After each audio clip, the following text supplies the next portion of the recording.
eUnited, while they were a tad late to the party, have officially entered into the 5-man roster talk yesterday, announcing the official acquisition of both aBeZy and JKap. Internally, I've heard that eUnited have officially bought out aBeZy's contract from Enigma 6, while they managed to buy out Classic's contract from Team Envy to later trade Classic to LG in place of Mr. JKap. Now, this roster for me, when it was announced yesterday, is very intriguing. It honestly made me kind of take a little bit of a step back because I wasn't for sure the route that eUnited really wanted to go. And I'm not really sure on what to make of this team for the time being. And like I said, quite frankly, I didn't even know if this roster, which was rumored behind the scenes, was even going to happen. And according to Burns' tweets, according to eUnited's tweets, I don't even think they knew this roster was going to happen maybe until about this time last week. So the major talk that I've been seeing a lot of people post on Twitter, I've even seen a few comments on Reddit saying JKap and Clayster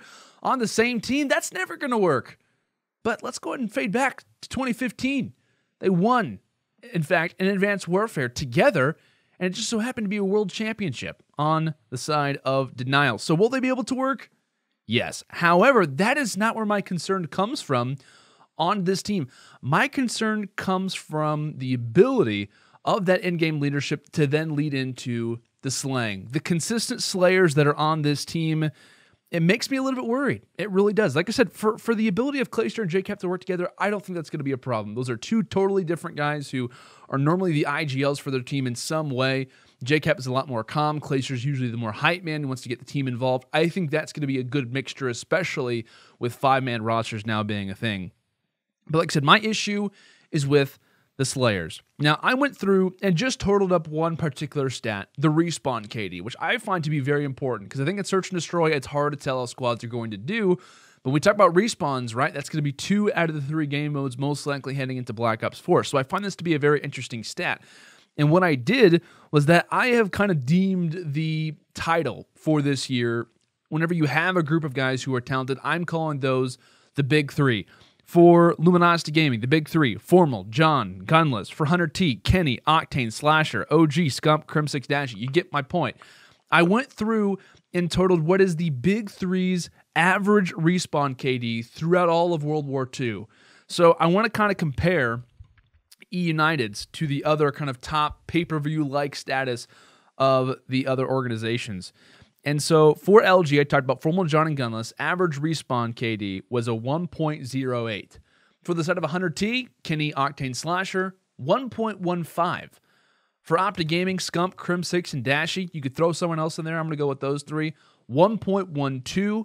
For Envy, I'm going to throw in there Apathy, Hook, and Assault, 1.08. Now, for United, where do they rank up? Are they in the ones? Are they in the 1.1s?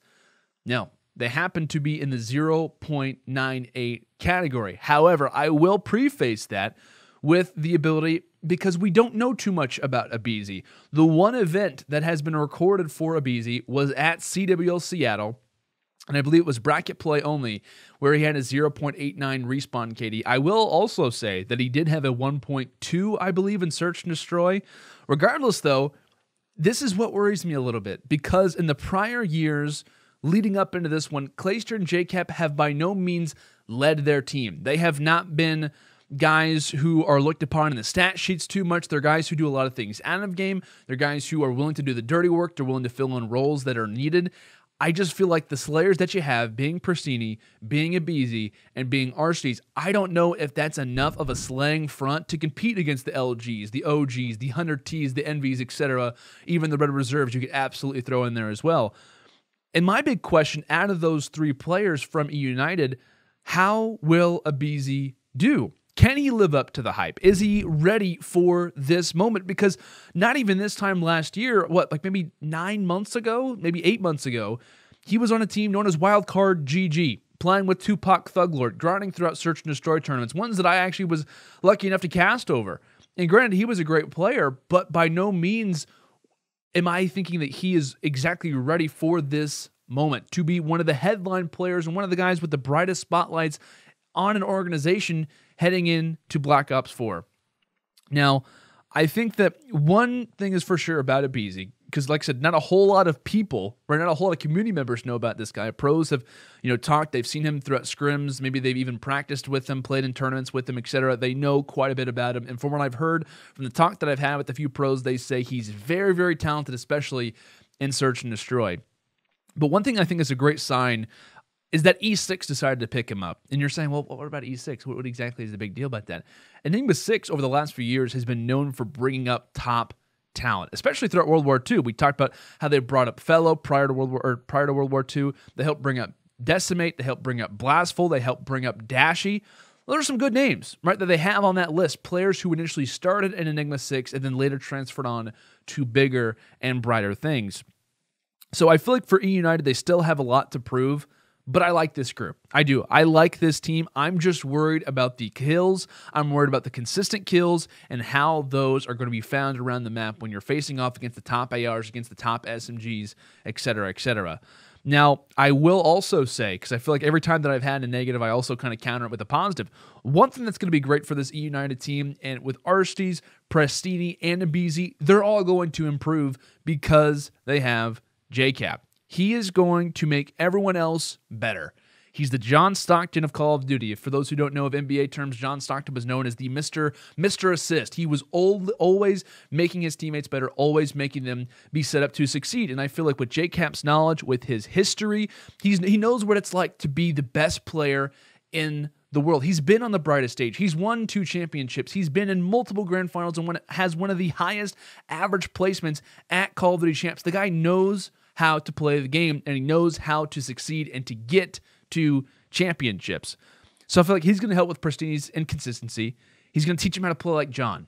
He's going to teach him how to play like aBeZy. He's going to teach him how to play like a top SMG would and should. He's going to give Arstes pointers on how to improve his game. He's going to help bring up aBeZy. And that's what I'm saying. I think JKap, the acquisition of JKap, I think is a huge loss for Luminosity Gaming. I think they really messed up in this trade. However, I will say that I think he's going to be a great addition to eUnited. I'm a little bit worried about the future of eUnited. Like I said, basing on young talent and kind of somewhat unproven talent to me is a worrisome thing. But like I said, they're putting their money on him, and I think it's going to be interesting to watch how they do. But at least they have that firm backing in JKap to allow for their players, to allow for this core 3 to really succeed.